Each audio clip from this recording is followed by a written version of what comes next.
Welcome, everyone, and really excited to cover this topic because I know in my conversations with manufacturers and distributors globally that this is a really important topic.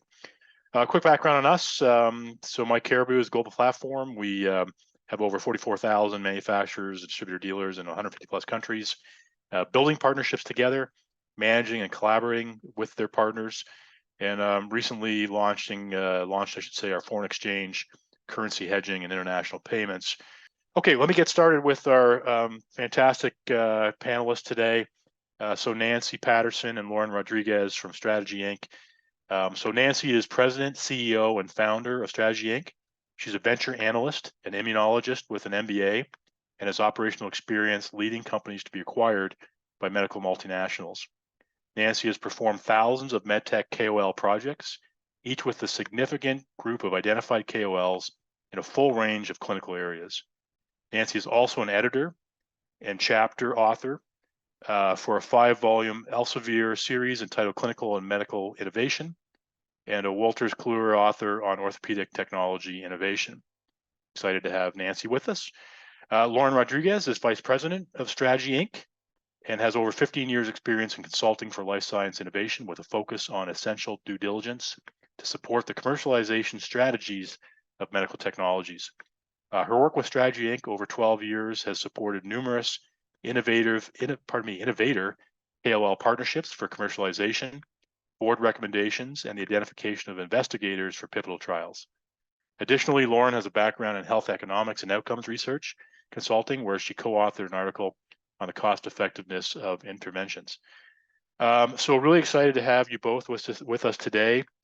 They have agreed to provide their contact information, which we will bring up at the end of the presentation today. And just as we move into the presentation, you've all seen the syllabus for today's session, but just to give a quick overview, KOLs, or key opinion leaders, drive investments, clarify distribution preferences, influence product adoption, inform pricing, and support clinical insights. Identifying and properly engaging with the right KOL can significantly impact your market objectives. I know in my conversations with Nancy and Lauren leading up to today's presentation, I was amazed to learn more about how important KOLs are at all stages of development of medtech companies, and I know they're going to touch on that today. So without any further ado, I'll pass it over to Nancy to get started. And as I mentioned, if you have questions, please put those in the Q&A panel, and we will get to those towards the end of the session today. Nancy? Well, thank you so much, Craig. I appreciate the introduction, and we're looking forward to a great session today. I want to thank everyone for joining my Caribou webinar today on engaging KOLs. And today we're going to take you through 25 slides that will detail how to identify, engage, and manage KOLs to drive both capturing financial investments for companies with emerging technologies, to increase adoption of promising medtech innovation, and how to manage KOL relationships to provide value for distributors and manufacturers alike. In 2022, CMS reported more than 1,700 companies made payments to nearly 600 physicians, totaling $12.6 billion in 1 year towards general speaker and consulting fees, research for the cumulative value of ownership interests, with general consulting making up $3.7 billion of the total. Companies have learned the value of establishing KOLs and are paying for the privilege of these relationships. Next slide, please. I founded Strategy Inc. in the year 2000, and we offer a full suite of strategic consulting services for essential market analysis and platform prioritization for global clients. As Craig kindly mentioned, 46% of the business over the past 15 years is international, of clients who seek U.S. market entry. As the slide shows, we offer commercialization strategy, financial valuation, competitive strategy, and portfolio analysis for platform technology services, among others, for your review when you receive this presentation's deck. Next slide, please. The agenda for today is outlined here, 7 areas that will be covered, specifically the roles of KOLs, how to engage with them and partner for investments, to drive marketing and the clinical trial strategy. Companies are adding KOLs influence to their business strategy to ensure their products and services will lead market trends. Lauren. Yes, thank you. So since key opinion leaders, or KOLs, are the subject and focus of our discussion today, I'm going to start with a quick definition of what a key opinion leader is and why they're important. Key opinion leaders are recognized and respected experts in their field, whose influence can shape the opinions and behaviors of other healthcare professionals, decision makers, or other stakeholders. In the context of this discussion, when we speak about KOLs, we're typically referring to physician KOLs, but could in some instances include other healthcare providers such as nurses or other thought leaders such as healthcare executives, patient advocacy group members, or researchers who frequently engage within the industry as consultants or investigators. Although you will find those situations are less common. Regardless, KOLs have a significant experience and knowledge within their therapeutic area and serve as a respected leader in the field. As a result, the engagement of KOLs is highly important for paradigm-changing innovation. KOLs are also important for companies desiring to pull adoption curves forward to increase market share, and companies desiring investment, higher valuation, or strategic exit. With strategic selection, alignment, and engagement, KOLs play a vital role in the development and commercialization of your medtech innovation by providing valuable insights, feedback, and referrals for your products and services. Leaders who understand the space can offer insights or guidance on the competitive landscape, clinical markets, and trends to help identify clear market opportunities and avoid potentially costly missteps. KOLs provide value to manufacturers and distributors alike, and at all stages of product development. So it's important to establish trust and good rapport with your KOLs for an effective partnership, as well as select carefully who you partner with and recognize that the highest value can be delivered from KOLs when they are implemented early and with regular communication. Move forward. Yeah. So as you can see from this slide, there are very many ways KOL can support you and your company or product when they're fully engaged. In addition to providing valuable insights into clinical and market needs and trends in the early stages, these KOLs can influence product development and design preferences, and then later on inform pricing and distribution preferences. KOLs will often willingly support your clinical trials and are usually interested in doing so, assuming they have sufficient clinical research staffing. They can provide practical clinical trial design guidance, suggest and confirm study endpoints that will be best received by the medical community, and will make the strongest case for safety and efficacy required to secure regulatory approval. They'll often become investigators for the clinical trials themselves. And then once a product has passed regulatory review, and become commercially available, KOLs can, as needed, perform post-market studies that pursue other health, economic, and clinical outcomes-related endpoints that support widespread adoption and are desirable for the value analysis process. KOLs often desire to publish findings from studies and peer-reviewed publications and include innovative technologies in their podium presentations at leading meetings.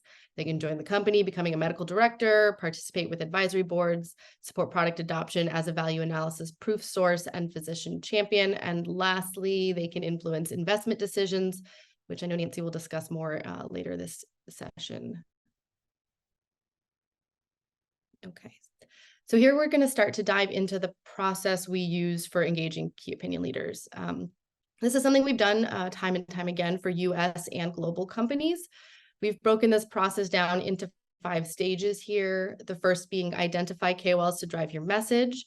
Then next, and this is an important step that groups often skip over, and that's to validate those identified KOLs to confirm alignment with your value proposition. Followed by select and connect, where you outreach to the selected KOLs. And next, we have develop relationships and clarify responsibilities. And that's sort of the beginning of your company's relationship with these KOLs. Depending how it goes, it could stop here, but for those KOLs that are a really positive fit for your organization, that last step is to partner, which is an ongoing state of working together to achieve your goals from wherever you are currently in the product life cycle through commercialization. And we've seen some KOLs who come on board preclinical and stay with a company through exit, bringing that product to market. Okay, and we have a little bit more here about what takes place maybe behind the scenes at each step. So we want to highlight that fully engaging the right KOLs is not something that happens overnight, that this process can take several months, and so it should be initiated early. Going into this process with a clear objective for engagement, the activities you anticipate targeting for KOL engagement, et cetera, will help manage these KOL relationships going forward. Researching each identified KOL to find those best aligned for the target clinical space with requisite experience and determine those with the highest probability to provide the most meaningful insights and support stems from a clear KOL strategy. You can then validate through a strategic assessment of potential KOL engagement objectives. How do theirs fit with yours? During the select and connect stage, confirm the top activities for KOL involvement that meet both the KOL profile and can help achieve your objectives. And to clarify that, some KOLs will make exceptional advisory board members or principal investigators, while another might have a significant public image or social media presence and can be influential to product marketing and sales. And the goal from our perspective is to look at identifying KOL partners from a more objective standpoint, to suggest process for those companies seeking an implementable structure for building or expanding their KOL networks. Your neighbor's cousin might be the person for the job, but let's not rely solely on that connection. Let's consider the field, all of the leaders, and make a decision of best fit. And then if that's who you already know, great. Once you've selected and connected with your top KOLs and moved on to developing those relationships, this is a good time to focus the relationship and objectives, to set clear priorities, confirm messaging, and ensure balance of resources between objectives. And then again, as you partner with the KOLs in the long run, you'll expand and strengthen these relationships, build upon how they're able to support you so that they can grow with the company and with the partnership and feel that they're awarded appropriately. Moving right along. Okay, so we're going to discuss some of the criteria we consider when identifying KOLs. We have categories here to capture those criteria, but they really all go hand in hand. One of the first things we look for is current, proven, field-specific clinical expertise. We like to see that the individual has a deep understanding of clinical management for the specific disease, condition, or procedure targeted by the technology, that they're well respected by the medical community for that expertise. The expertise should be easily discernible. They should have the ability to communicate the clinical vision of their specialty focus with ease and have a reputation of delivering the highest quality of care. Moving clockwise, are they an industry leader? We look to see if they hold positions of authority, publications in reputable journals, for example, those with higher impact factors, and presentations at influential meetings, and consider if they have the highest respected background, visibility, and influence among other clinicians. We look at commitment to innovation. Good KOLs are ahead of the adoption curve. They have a high interest in advancing patient care through innovation and seek technologies that they believe will do so. So does this person have an established interest and history of involvement bringing new innovation to market? Do their research and publications serve to advance the field? Does their profile suggest an interest in cutting edge technique and advanced medicine? And lastly, and often the most elusive among practicing clinicians, is this business acumen. And I think this is the area where the statement, a great clinician does not always make a great advisor, can ring most true. As these skills typically are not required for medical training nor taught in medical programs, be harder to find. Identifying a leading clinician with a real understanding of the business of medicine, how purchasing decisions are made, and the ability and willingness to speak clearly to senior executives, financiers, and the range of other stakeholders is invaluable. We recommend KOLs with strong communication and negotiation skills, and a visionary mindset and understanding of the market and adoption drivers. And of course, it is becoming more common for MDs to get a dual degree in business or later pursue an MBA. So that is a strong trend. Okay. So how do we do this? How do we identify KOLs that meet these criteria? Well, the identification sources matter. We do our research. We've identified some sources here that we look to when identifying potential KOLs.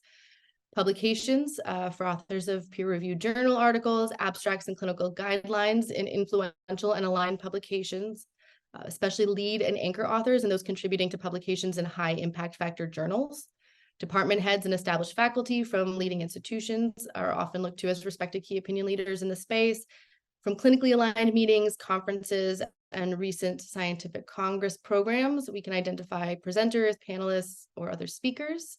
Another good place to look is at leadership and members of prominent and relevant medical and professional societies, and referrals from respected and trusted KOL colleagues in the same clinical area or at affiliated institutions. And often if you have a KOL or two already signed on and it's been a mutually agreeable relationship, they can be a good resource and willing to recommend others that they have professional relationships with and think would be a good fit to partner with your company. And this is still an information gathering stage. Not every identified potential KOL will end up being a good fit for your organization. We typically collect information around their current employment experience, highlighting any expertise or accolades around the clinical specialty of interest, educational background, like briefly to confirm it's appropriate, extent of publications, presentations, clinical trials, conflicts, social media, et cetera. And not all will have them, but any available videos on YouTube or other social media are a good source to confirm their ability to communicate clearly and with authority. We also try to eliminate anyone at this stage who has something in their background that you might not want to have affiliated with your organization. It's not common among clinicians with the highest level of responsibility. However, it can occur where there might be some instances of fraud or inappropriate personal behavior that you would not want to risk aligning with your brand. And so we recommend eliminating those.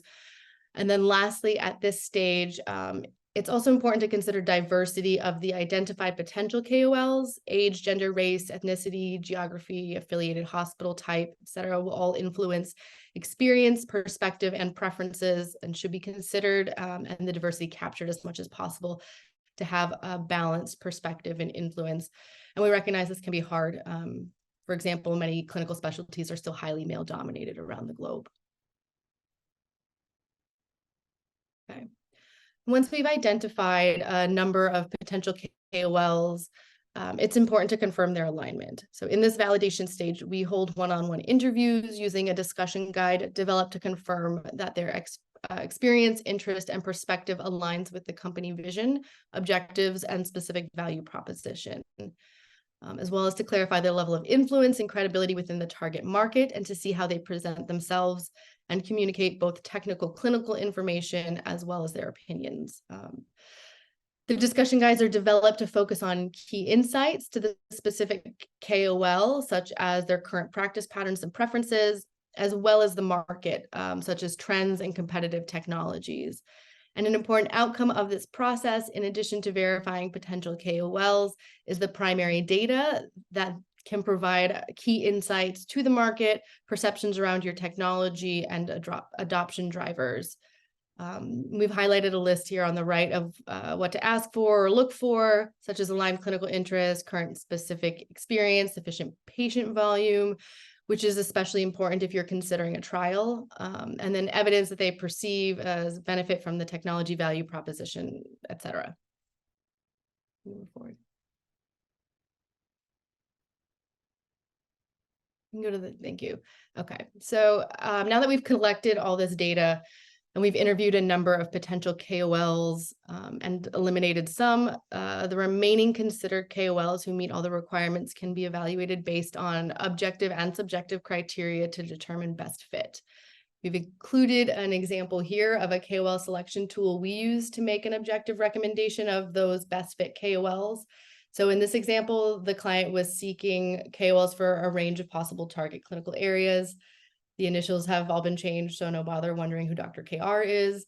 But in this, we have a formula we use where we've rated clinician impact against the level of interest. And then the circle size correlates to the volume of recent publications and presentations.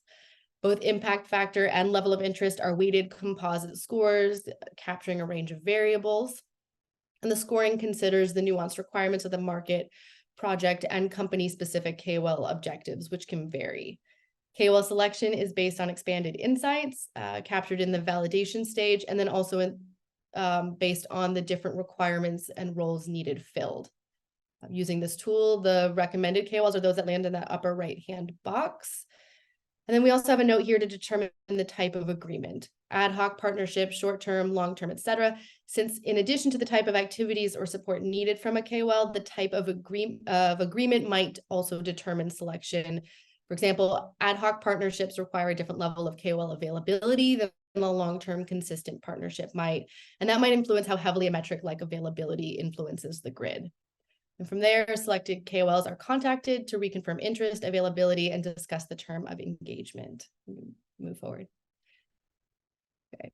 So after the initial connection's made, the next step is developing the relationships with each KOL and establishing clear objectives, expectations, and structure for any ongoing partnership. At this point, it's helpful to establish a primary point of contact and outline clear objectives to ensure successful partnership. KOL engagements should be specific to their profile, meaning the company should determine the KOL's primary focus between advisory roles, clinical investigation, or supporting marketing activities based on their interest, experience, and strengths, which is not to say a KOL cannot provide support in more than one aspect, and many do. We also recommend starting with smaller engagements and supporting a growth in partnership as rapport develops. And then there are several factors that motivate KOLs to partner with industry. The first of these is prestige and recognition, for being perceived as a thought leader by providing consultation. And this is possibly the biggest motivator for most KOLs.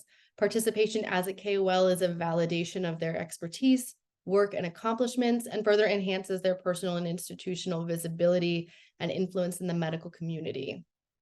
Secondly, partnerships with companies, especially preclinical manufacturers, lead to opportunities to participate in clinical trials. As I mentioned, many KOLs find this enticing from a clinical perspective to be on the forefront of the advancement of medical innovation and the potential to play a role in the improvement of patient care. But clinical trials can also be very financially beneficial to clinicians and career validating. Some are motivated by the ability to influence the delivery of innovation to their institution. Many are eager for access to emerging innovation and the ability to improve clinical outcomes for their patients. And then lastly, KOLs may be motivated by remuneration or, as the relationship progresses, the potential to receive equity for their involvement. The last step that I introduced earlier was the partner stage. And for those KOLs where the relationship is proven to be mutually agreeable and beneficial, the partnership can become a long-standing and ongoing one.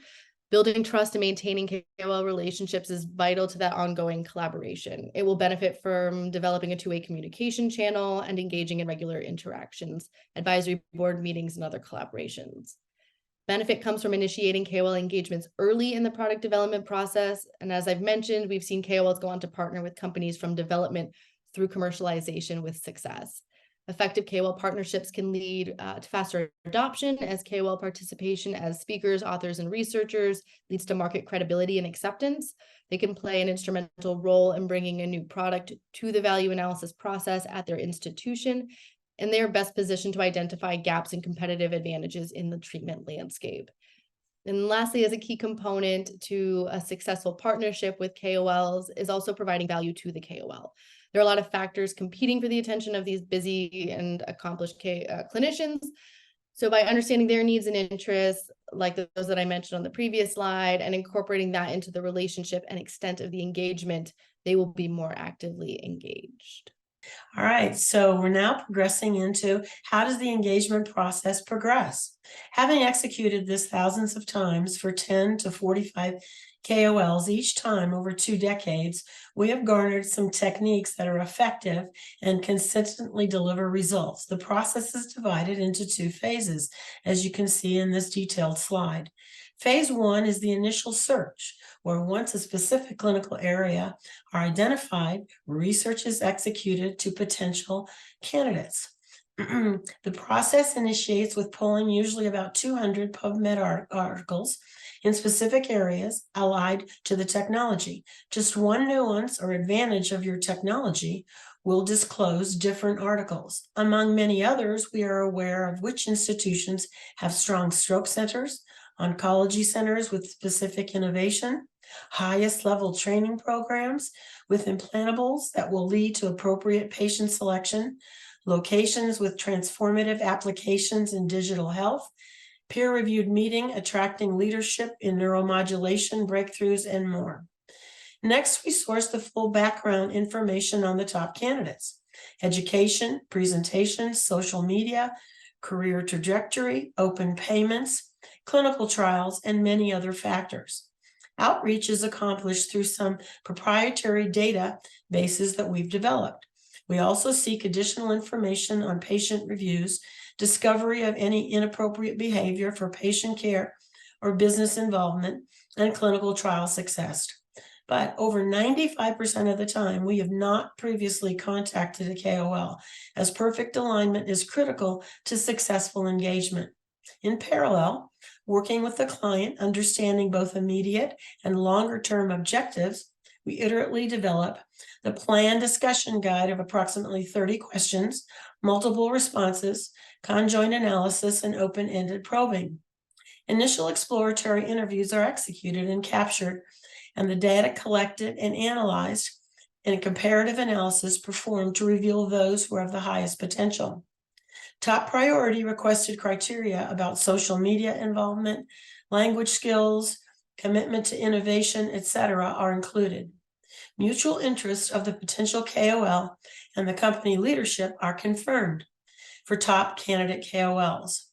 The activities with gray background that you can see on this slide are where the company leadership usually steps in at the end and performs one-on-one interviews of approximately 1 hour of the top 3 candidates deemed the best fit by the project.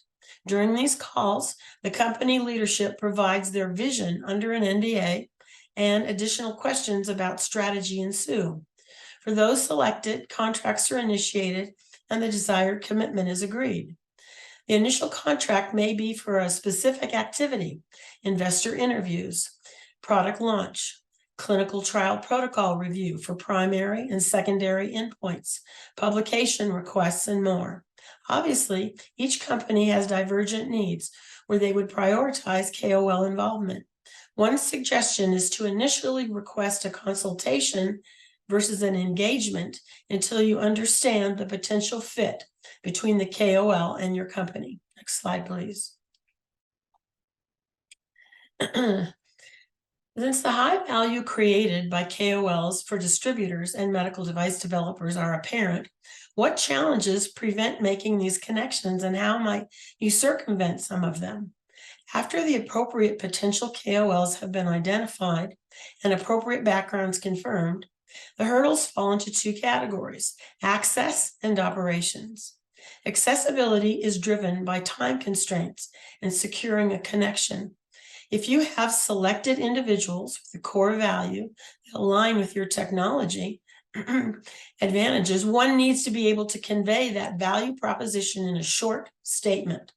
To be able to succinctly state how your technology will provide specific and detailed solutions for the clinician and their patient population, realize that they are being contacted by other innovators.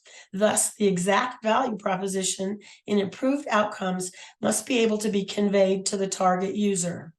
Alignment is pivotal in getting past the gatekeeper.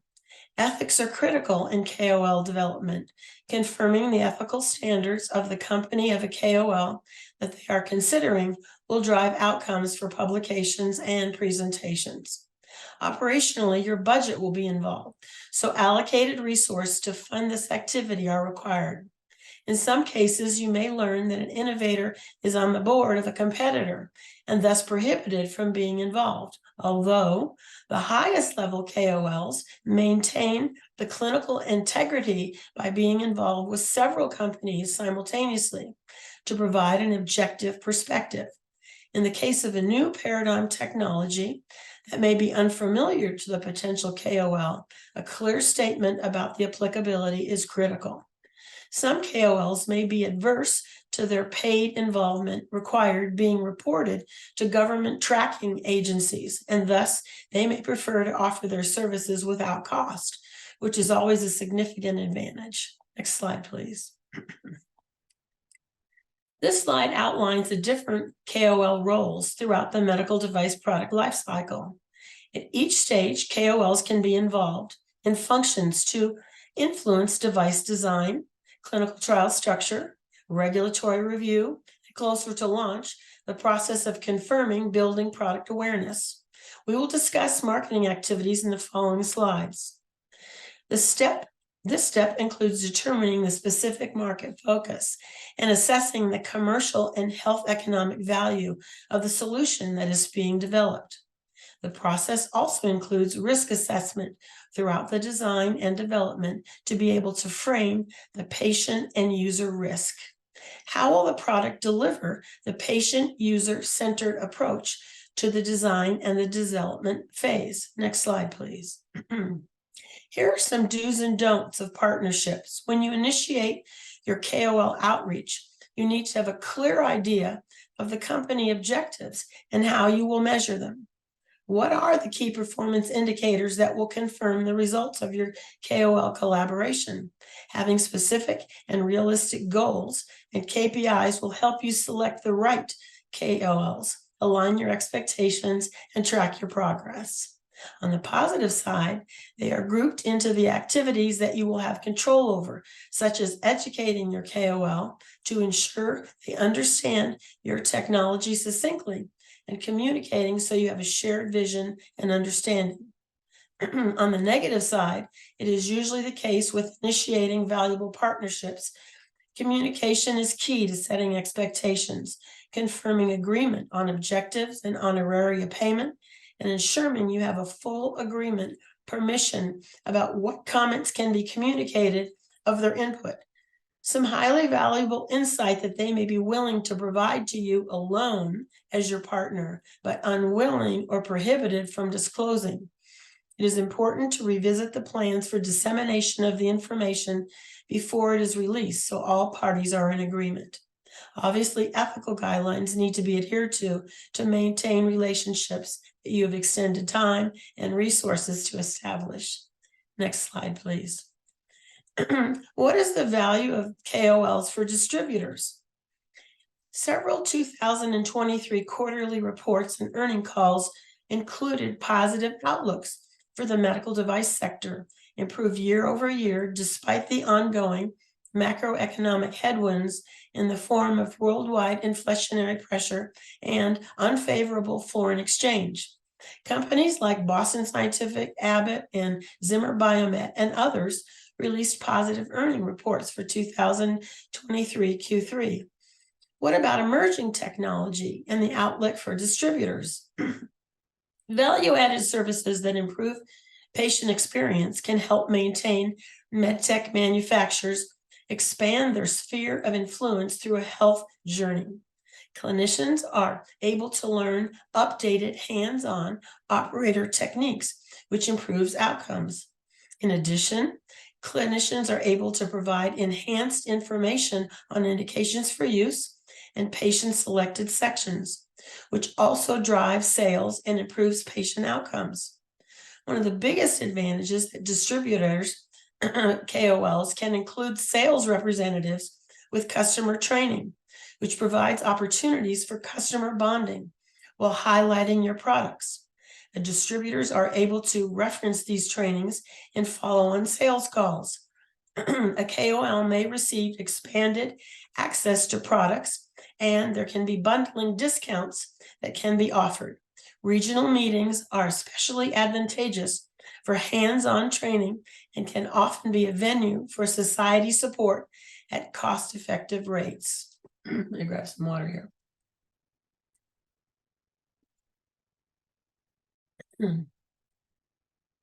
Value creation by KOL for distributors. What other ways can KOLs drive value for distributors? Most key opinion leaders are involved in the full range of social media, including YouTube, Twitter, Instagram, LinkedIn, etc., with frequent information, rich content. Clinicians post on procedures they perform, advantages of new technology, such as activities to increase patient commitment and grow their influence. In a JAMA 2021 article with 10 hospitals selected from the U.S. News and World Best Hospitals Honor Roll, with physicians practicing general, plastic, orthopedic, neuro, and cardiovascular treatment, showed that over 70% of physicians participate in social media. Physician or their busy staff may be prepared with the social media content on innovative technology. However, when a distributor has a short article on a new technology, advantages, patient selection, or other aspects, it may be easiest for the clinician to incorporate. Next slide. Now we have some slides on investor KOL connection outreach. Next, we transition to investor outreach to KOLs for technology validation. According to JP Morgan, in 2023, Q2 and Q3 included VC investments of $9.6 billion, combined with nearly 300 private funding rounds for medtech companies of $17.2 billion. While there were no medtech IPOs in Q1 through Q3 of 2023, there were 46 M&A transactions in Q2 and Q3 combined, with a total value of $17.2 billion. But while it has been a slow year for IPOs, there is evidence that this space is heating up once again. Roughly half of the companies with active IPOs filed in July and August have pointed to a projected uptick in the activity towards the end of 2023, where a number of companies may go on offer. The volume of medtech financing is tracking an average of 41 per month in 2023. So how do you capture some of that money? Independent validation in a public forum helps investors understand the unique value of their proposition of a technology. And as we have mentioned, establishing a KOL relationship takes a minimum of a number of months. So it is wise to initiate that relationship early. An investor will seek external validation of a technology from a clinical leader with experience with the technology. And closer to the investment timeline, the greater the investment under consideration, there is increased importance of the KOL interaction. Next slide. Preparation for the best investor KOL interaction. So how do you plan for this important interaction? Company leadership needs to prepare for the investor KOL interaction to ensure the best outcomes. You need to prep the investor with the KOL background to validate their experience and domain expertise. Make certain your investor has the most up-to-date investor presentation with all publicly available information. Depending on the number of potential investors and the amount of investment and the potential for syndication, there may be several KOLs independently involved. When possible, a face-to-face interaction is always best, especially in a clinical setting. You do also need to prepare your KOL for the investor interaction. You need to assure the KOL that the answers that they provide will not make or break an investment decision. Establish that the investor's desire to understand the KOL's clinical perspective and the technology experience. Verify the KOL also has an up-to-date investor presentation and be absolutely certain to review it with them to ensure they have all clinical data and input from fellow KOLs. Next slide, please. Here is a list of 7 questions that are often asked during this important interaction. The investor seeks to validate the projected ROI by a credible domain expert. While investors desire a significant multiple from their financing, they are performing their due diligence to understand the market, projected adoption, and the competitive landscape and hurdles to adoption. Even if the clinical studies have not yet initiated, discussing the plan for enrollment, primary endpoints, and inclusion and exclusion criteria will be positive and show the commitment of the domain expert. Since you are prepared your KOL to anticipate these questions and others about the respective technology, they will be able to provide the desired insight. Next slide, please. Now some discussion about how KOLs drive marketing. As working KOLs live the day-to-day experience of providers and patients, they are best positioned to inform how a product may provide clinical value, and they can inform about the evolution of your technology to address changing care patterns, reimbursement, and facility prioritization. As Lauren has already mentioned, KOLs are excellently positioned to drive market awareness, as they usually are already slated for podium presentations. Data that has been released for public review can be easily incorporated into an upcoming presentation. A KOL is often already slated to present at coming meetings, and it's easy for them to tuck slides into their planned presentation, allowing them to highlight both their standing as a KOL and having inside information that is approved for public release. This is a significant advantage of having KOLs involved in your clinical studies for all concerned. Without KOL involvement, there may be a year or longer time frame before such public discussion is possible. Both larger and regional meetings are applicable for KOL involvement. Regional meetings can be more effective for KOL training, such as KOLs may have a higher recognition among peers. In regional meetings, the trainings can get lost in the noise of a major congress. And most important, the cost for regional meetings, dissemination of your value proposition is often less and can be significantly less. Next slide, please. The next two slides outline a number of programs that are applicable for KOL participation and show the categories that are involved. The KOL marketing strategy includes programs for training, outreach, and press, and some programs fit in more than one category. As we've previously mentioned, product training is an exceptionally valuable process, as it allows experience of a KOL to highlight best practice techniques for technology for clinicians. It can also support the training and alliances of sales and distributor representatives with the insight, tips, and techniques of product usage. And of course, it will be important to ensure that the KOLs understand patient selection and instructions for use techniques. Clinicians are able to speak about on their own of off-label experiences, as long as no involvement with the company guidance is provided. Videos of these events should be prepared and captured so they can be leveraged into social media and podium presentations, along with follow-on training for stakeholders. Product launch is another area where KOL involvement can be highly effective. Panel discussions, case presentations in a peer-reviewed format, white papers prepared to support sales and distributor interaction with potential customers can be very effective. Next slide, please.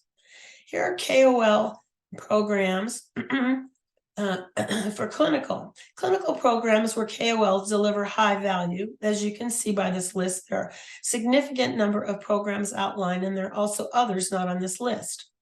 The KOL clinical strategy includes programs for training, outreach, and regulatory, and some programs fit in more than one category. When part of a clinical trial, the KOL the data that is generated is positioned for peer review publication submission with a higher probability of acceptance. Clinicians are always interested in clinical trial results, especially for paradigm-changing technology. In fact, KOLs who are involved in clinical trials are best positioned to represent a company at a regulatory review meeting, as they are able to speak about technology outcomes, patient results, risk, and competitive technologies. Having attended a significant number of such high-level regulatory review meetings, I can attest to the leverage points delivered by KOLs presenting clinical results, striving for regulatory authorization for sale. Excuse me. KOLs have previously been the only entities who can speak about off-level product use. However, as long as the company was not involved in the support or dissemination of the information. However, on October 23rd, 2023, the FDA issued a much-awaited draft guidance revising its approach to the dissemination of scientific information of unapproved usage for approved and cleared medical products. The scope of such communications that the FDA is willing to permit. It clarifies issues that industry has grappled with for many years. This is the result of KOLs who have significantly influences a regulatory change, and is something we recommend that you discuss with your regulatory guidance. Commitments are being solicited by the FDA until December 26, 2023. The last slide here is about understanding value analysis. A comprehensive evaluation of a new or existing technology by a multidisciplinary team, purchasing decisions based on documented value compared to current clinical sections. As all new products requiring must undergo this evaluation for approval to be sold at their institution or by a GPO. Physician KOLs are instrumental in this process, and they're often the ones who request the product be considered by the Value Analysis Committee. However, there are many other steps as a contributing factors in influencing a positive and efficient review. We look forward to sharing the inside story on this comprehensive review process, dealing with the requirements for developing an effective value analysis strategy via the MyCaribou platform in the near future. Last slide, please. So the beat of your journey is, so in summary, this whimsical slide outsized the beat of your KOL journey and includes fundamental processes, achieving commitment, outlining mutual value to companies, patients, and establishing partnerships. We thank you for your attendance of this comprehensive overview of KOL development. We look forward to a following-on webinar in the near future on the nuances of value analysis and the role that it plays in product adoption and how to prepare for it. We also look forward to scheduling a preliminary consultation with many of you. Craig has provided contact information and is included in the slides. I believe that's all. Thanks, Nancy. Lauren, so we're going to switch gears here to the Q&A portion. We did get some great questions in advance of the webinar when you signed up, and we're going to get to some of those. We also had some questions that are starting to come in. I guess we remind you, if you have questions to ask live here, put them in the Q&A panel, and we'll get to those. I'm going to start with Nancy and Lauren, a question that came in from the registrations in advance, which was, is there a difference between KOLs in the US and the rest of the world? And it's a question actually I wondered as well. So I don't know if either one of you want to tackle that one. I'll take the question. So there is difference in how they are implemented, but there is little difference in how they are selected. We use the same background technique and screening in detail in order to determine which KOLs will be appropriate. Sometimes there are particular issues that are applicable for a specific country about when someone is applicable, but mostly the review and the background is the same. And then once they are selected for each country, then they will be managed by that entity for making sure that they're aligned with their particular technology. So bottom line is not a specific amount of difference unless there are particular requirements of that in that particular country. I hope that answers your question. Yeah, anything to add, Lauren, or do you want me to, anything you want to add? No. Okay. Good. Okay. So there was another one that came in. I think we've covered this, but it came in advance, which was around how to compensate KOLs. But I'll ask sort of a follow-on from everything I've learned through both of you is when it comes to equity and giving equity to KOLs, is that more common for earlier stage companies? And can you just sort of in a broader way give a sense of how, to what degree the compensation is? You talked about an honorarium, but is there sort of some guidelines there about how much and all those things? Yes, there are definitely guidelines. The KOLs desire compensation in many forms from numerous sources. It depends what the company can afford. It's important to understand the motivations of potential KOLs and how a company may be able to address them. One of the things they're looking for is ability to recognize as a thought leader, as we've mentioned, access to emerging innovation, the prestige of being a KOL, opportunities to participate in clinical trials where their institution is going to be compensated per patient. It's a significant amount of money. The investor also receives money on a per patient fees, and the institution gets fees for the investigational review board. Then there's a question about being remunerated, and is it on a per hour, on a quarterly basis, or as the relationship progresses to receive equity. Money can be in the form of educational grant for their institution for training, travel, or equipment, and you need to probe what they're seeking. So how are they financially compensated? Requires including fair market value and KOL tiering between those are considered local, national, and international level KOLs. There are specific rules and regulations companies must follow to create a defensible fair market value plan to prevent inappropriate payments. To benchmark the process, I can offer that some companies negotiate for 8 to 10 hours per quarter at a flat fee of $5,000.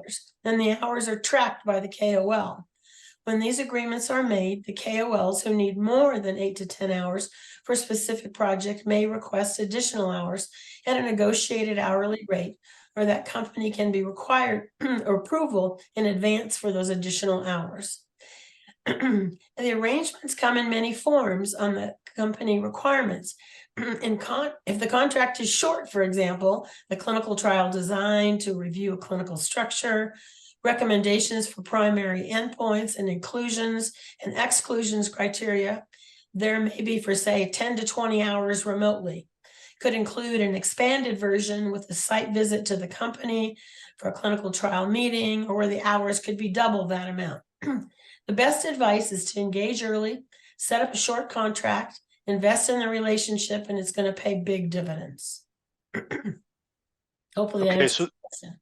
Yeah, so those are a couple of ones that came in advance. So there's one live in the Q&A right now that I think you actually just answered most of, but I'm going to pull just a piece out of it, which is, how would you approach measuring KOL's impact and return on investment for you as a medtech, manufacturer, distributor? How would you approach measuring the impact and the ROI of those KOLs? It's a very good question. It's hard to answer. I'll do my best. So you need to set up your KPIs ahead of time. Are you looking to have increased numbers of sales? And you obviously can't tie that directly to the KOL, but you can see if you have a bump in a specific types of procedure that your technology is being purchased for, you can tie that to the KOL involvement. You can also measure how the KOL and what types of questions are coming in. If you have you have entities that measure the kinds of questions that come into your center where people are directed, because they'll want to know more about particular techniques. You can look at revenue streams. If you have, say, 2 KOLs, one in one type of procedures that are being performed, another in another segment of procedures, and you can see what your revenue streams look like. And you can also just see the types of people when you have new clients that are joining your entity and deciding that they're going to purchase your product. It may be something that they learned about how the technique can be used. And you can ask when they come online. The sales representative or distributor can ask, what was it that made you decide at this point? We've been calling on you for some time now, and now you've decided it is the right time, and ask them if that was that KOL involvement. I hope that answers your question. Yeah, I think it does. I'm just going to actually flip back over really quickly the deck. Looks like we're just out of time here, so I'm going to wrap up on a couple quick things. I did mention I will stay on for a quick demo at the end. If any of you happen to be going to Medtech, which is where I am in Germany right now, or nearby there anyway, I'll be there next week. Would love to meet with you, anyone that would like to connect while you're there. I promised contact information for Nancy and Lauren and myself, so that's here as well. We did record the session today. There's a lot of content, really powerful content that will be included in the follow-up as well, both in terms of the video, but also the deck itself. But highly encourage you to reach out to Nancy and Lauren as well given their depth of experience in the space. So really want to thank you both, Nancy and Lauren, for participating today, especially fighting through colds this time of year and everything else, but really appreciate you doing that. I'm going to now just quickly flip over. You're welcome to drop off, Nancy and Lauren. Thank you though for your time. Really appreciate it. I am going to flip over to the platform really quickly. I do this at the end of every webinar. And by the way, if there were any more questions, looks like there might have been some that came in very late there. We will try to answer those for you and send a follow-up with some answers as well. It always happens in these webinars as well that we run out of time as questions kind of tend to come in at the very end. So we'll do our best to get answers back to everyone. All right, so if you're, it's just been about 5 minutes here for those of you that aren't familiar with the platform. Just a quick overview, and then feel free to reach out to me, or you can actually just sign up and try the platform for free anyway, whenever you're ready to. There's really 4 things the platform does. It'll help you navigate global markets to learn more about those markets as you want to expand. It'll help you connect or find and connect, I should say, with new partners. So if you're a manufacturer looking for distributors, distributor looking for manufacturers, we can facilitate that through the platform. The third piece is partner management. So you can manage more collaborative, more communicative relationships between manufacturers and distributors right in the platform. And the fourth thing that we do is foreign exchange, hedging, and payments. So I'm going to touch on those just very quickly. I'm going to first start with market discovery. Oops, sorry, just give me a second here. There we go. So this is a global view of the world. This is my view as a manufacturer. These green markets are markets that I'm already active in, and the purple markets are markets that I've targeted. So there's, I don't know, maybe 20, 30 countries that I've identified here as part of my global footprint. In any of these countries, you can actually click on, and not just these, but 105 countries in total, and learn about the market itself. So we cover off about 800 to 1,000 data points per country, and it includes an overview of the market, healthcare expenditures and financing, assets and employment. So things like number of hospitals, number of beds, number of surgeons, number of veterinarians, et cetera, et cetera. We then get into healthcare utilization, so surgeries by category, by clinical area, as well as diagnostic exams, health trends and indicators, and lastly, a quick overview of the regulatory environment in each of those countries. So again, we do that for 105 countries. We have customers in 140 or 150 plus countries now, but the market data really starts to fall off after 105 countries. It just isn't available. So we've pulled that together with, I think it's about 80,000 data points now in those countries. Okay, the second thing we do is help you find and connect with new partners. And there's 2 ways to do that. The first way I'm going to show you just very quickly off the top here is in the top right corner there, you can actually see about 44,000 companies profiled on the platform. Let's say you're a manufacturer and you're looking for distributors and or sales agents, let's say, and you're looking for them in the Brazilian market. That's where I just was a minute ago looking at that. So let's apply that, and you're going to see then a subset of about 1,140 distributors in that particular market. Now from there, let's say I'm interested in distributors that are focused on cardiovascular products or anesthesia, consumables, et cetera. And you can filter that down further. So now it's going to be roughly 100. Each of those companies is then profiled.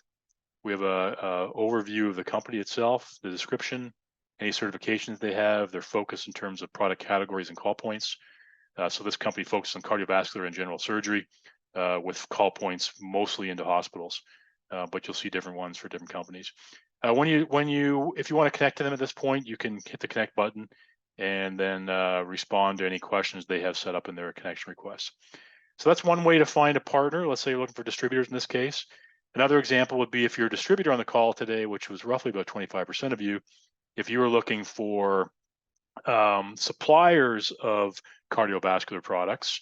Now you'll see that I've got about 1,477 of those globally. And same idea, I can learn about those companies, click on it, connect with them, et cetera. But I also could get a bit more specific and say, maybe I'm looking for companies that manufacture catheters specifically. And that's going to take that list down to about 107. And then from there, you could get further specialized, like I'm looking for products from China, or perhaps I'm looking for products, but not from China. It depends on what you're looking for, obviously. So that's one way to find partners. The more powerful way to do it is through what we call opportunity posts. And what the reason I say more powerful is because these are active companies with active opportunity posts, specifically looking for something. Okay, so you can see that these opportunity posts, you can see the company name and the specific post itself. So here, for example, is a company that is looking for, they're a UK-based manufacturer. They're looking for distributors in these countries here. So it looks like mostly in African countries. And they further go on to describe what they're looking for and who they are. And in this particular case, they actually included a bunch of documentation as well, which is excellent. Product fact sheets, data sheets, etc. Again, if you're interested and you fit with this particular opportunity, you could actually respond to it and let them know why you'd be interested in carrying their products in a particular market. Similarly, here is a distributor. This is a US distributor looking for suppliers of orthopedic trauma and recon products. And they've explained specifically what they're looking for. So they want companies that have their FDA certification. They further go on to describe what they're looking for in this particular product. So if you were a manufacturer that fit that, you in turn could respond to this opportunity and connect with that distributor. If you just have a quick look over here, don't read too much into the numbers, but the match score that shows up there is matching your profile with their profile. So if you had orthopedic trauma products and had your FDA certification, your match score on that particular opportunity would be substantial. So, oops, there we go. So match score is important. It doesn't show up on mine because I'm logged in as my Caribou and I'm not really matched to any of you because my profile is different than a manufacturer or distributor might be. One other key piece I'll just show you, and then we'll move on to foreign exchange and payments, is our functionality around partner management. And the way this works is you can actually have identified partners across the world that you're working with. And you can group it by market, you can group it by partner, et cetera. And you can actually have a collaborative space to work together, including things like sharing files, having discussion threads. You can have your sales forecast with them. These are collaborative, secure places where you and a partner can work together. Amazing set of tools that allow you to make really more successful partnerships. Because even if you find the right partner, often there are concerns with partner management, collaboration, and that's really what we're covering off there. Now, lastly, I'm just going to switch gears here. If I can get my, sorry, give me half a second here. And I'll just show you really quickly the financial foreign exchange part of this. So let me just share it again. Sorry, because I'm working off-site today, I'm just on a single laptop. I'm used to being on multiple screens. Anyway, so this is our foreign exchange hedging and payments explainer page, effectively. But this is functionality that we are in the process of releasing. It is powered by JP Morgan and other partners that we've worked with to bring this to market. But basically what it is we provide the ability to exchange money between various currencies at a much more competitive rate than banks and brokerages do. We also allow you to hedge, so you can hedge for up to 350 days. And coming fairly soon will be the payment processing piece as well, where you could pay your suppliers. Now, I'll just show you the power of this. I'll give you a link to this afterwards if you want to have a look at the particular currency pairs. But let's say you're a Mexican manufacturer, or sorry, distributor, I should say, and you're purchasing in USD or Euro. You would have an issue of your two things. One, your exchange rates being expensive through banks, but secondly, the volatility that comes along with that. So you'll notice over here, this is the rate of conversion.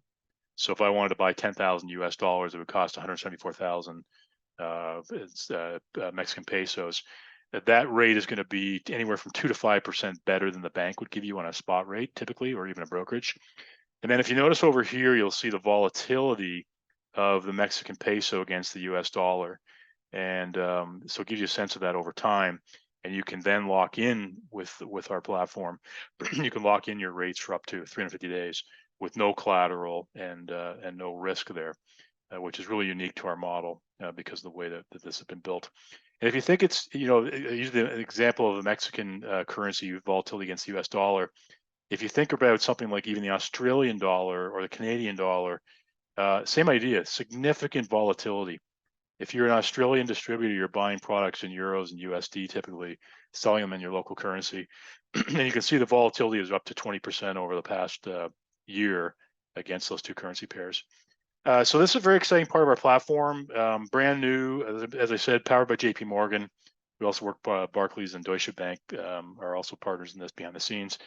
And it's an incredible part of what we're offering. So really excited to bring that to market and be, in fact, waitlisting companies now as we speak onto that. So on that note, I'm going to wrap up there. I already shared all the information for contact. We'll send you follow-up email with the video recording and the slides. Again, thanks to Nancy and Lauren for participating today, and Angela behind the scenes, our marketing director, who pulled all this together. And hope you found it very valuable. I know I thought the content was amazing. A lot of great detail. Thank you very much for your time, and have a fantastic rest of the week, everyone.